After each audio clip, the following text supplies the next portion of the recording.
Welcome to this new video tutorial. Today, we will be sending NFTs and Solanas from our wonderful Flutter app.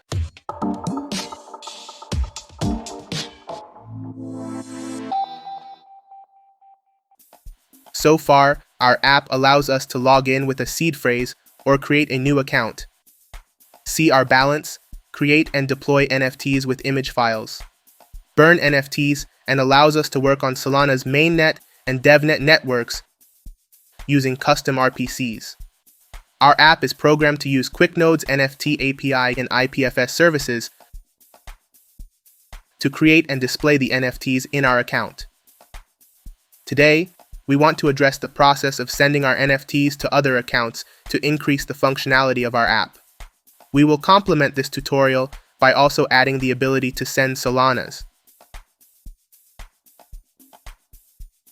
Let's go to the repo of our last tutorial, link in the description, and we'll copy the link to Git clone in Visual Studio Code.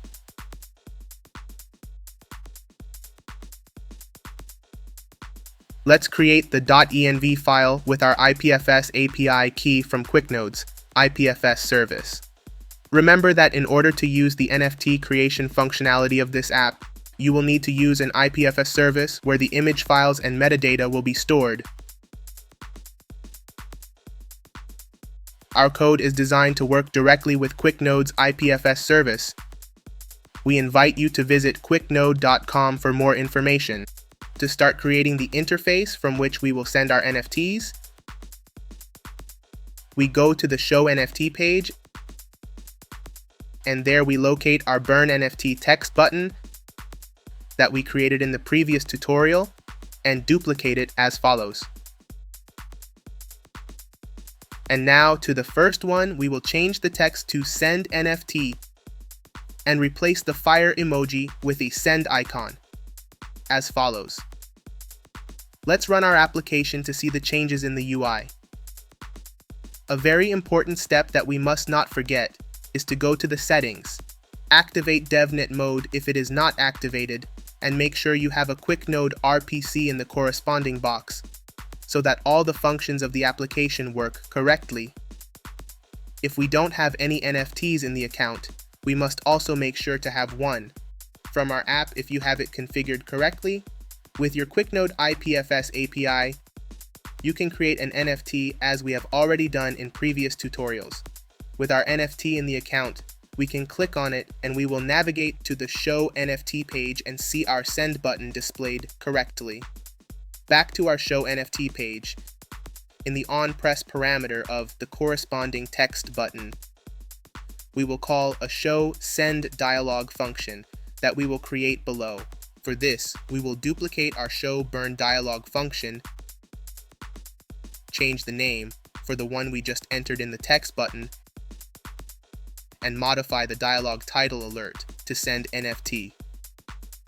And we will replace the content with a text field, from where we will take the address to which we will send the NFT. For this, we will place this guide text, enter destination address. We must declare a text controller, as shown on screen, and change the text of the action button to send.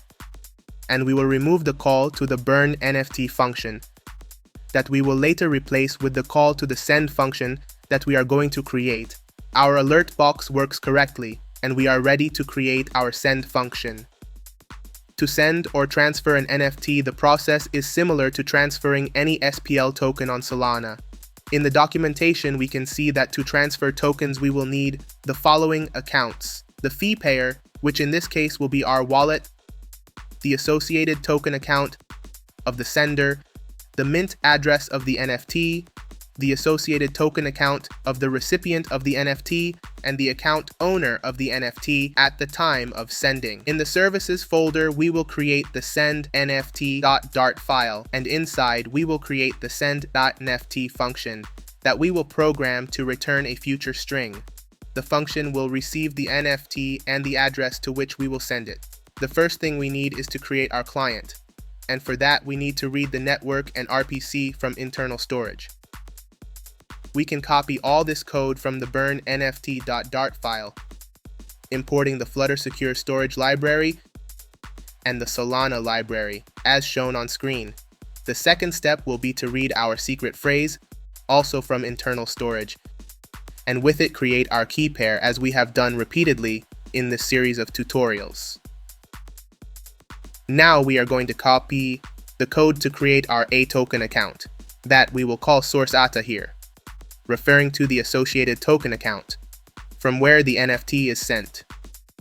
Remember that to obtain this ATA we need to derive it from a seed, with our wallet, the token program ID, and the mint address of the NFT, along with the associated token account program ID. As we explained in the previous tutorial, our mint address for the NFT we want to send comes in the fetch we make with the QuickNode RPC and its NFT API service, along with the image name and description information, and our function receives it through the instance of the NFT class that we will send from the show NFT route. To get the program ID and the associated program ID, we do it through the available functions in the Solana library, as shown on screen. Now we will need to get the associated token account, or ATA, that links our NFT with the account we will send it to. But this time, deriving it will not be enough. We also have to create it through a transaction that we must sign and pay for with our wallet.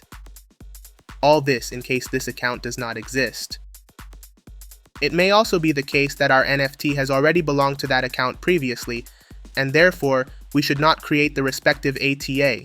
To determine if the ATA for the destination account already exists, we will use our Solana client with the getAssociatedToken account method, sending in the owner parameter, the destination address, which will be an ED25519 HD public key that we will obtain by calling the FromBase58 function of the corresponding class with the address entered by the user and that we receive as a parameter in the function. The second parameter will be, of course, the NFT's mint address.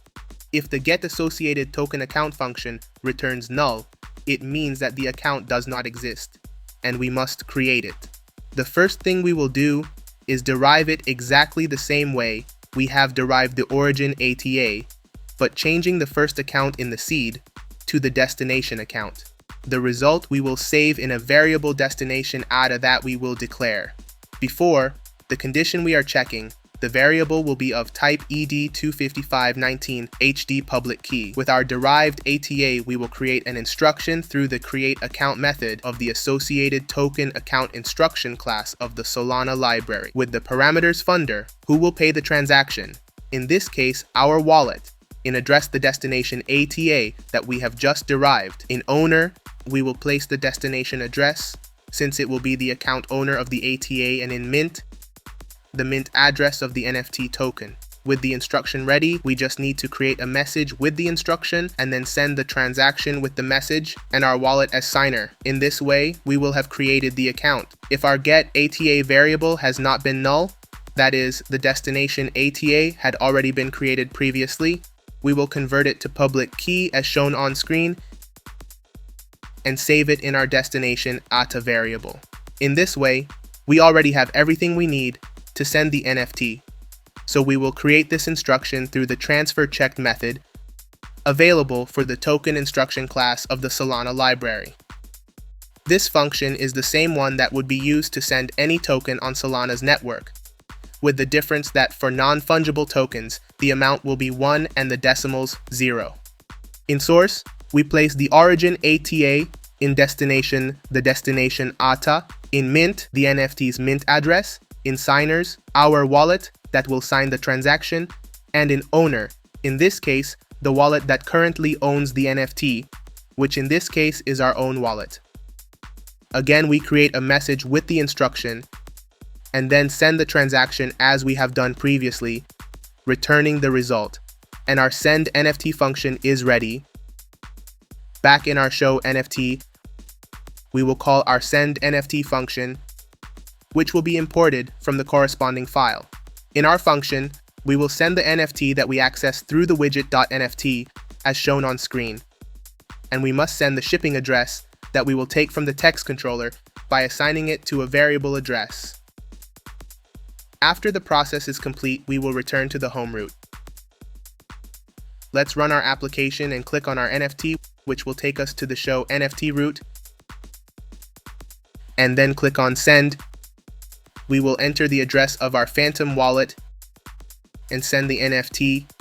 After a few moments, we see how our NFT disappears from our app and appears in our account in the Phantom wallet. As a final step today, we will look at sending Solanas from our app. For this, we go to the Home route and add a button with a send icon in the tab where the balance is displayed, which, when pressed, will call a show send dialog function, which we can copy from the dialog we created to send NFTs. We will add another text editing controller for the amount to send and a double type variable, amount. Our box will display the text, send sol, and we will wrap our text box in a column, then duplicate it. And the lower box will display the message enter amount, and we'll use the controller we created for the amount. When clicking the send button, we will save the amount obtained from the controller and transform into double type in the amount variable. And now, we will proceed to create the function to send Solanas. In the services folder, we will create a send sol file with a function of the same name that will receive the destination address and amount. We can copy all the code to create our client and our key pair with the data saved in storage, and we will convert the destination address to a pub key type variable. We must also convert the amount we obtained to integer type and multiplying by the corresponding decimals that are obtained in the lamports per sol variable of the Solana library. With these data, we can create our instruction to send Solanas through the transfer method of the system instruction class of the Solana library, which will simply receive the wallet from which the funds come out and pays for the transaction. That is our wallet, the destination address, and the amount we have converted to lamports. As we usually do, we create the message with the instruction, send the transaction, and return the result.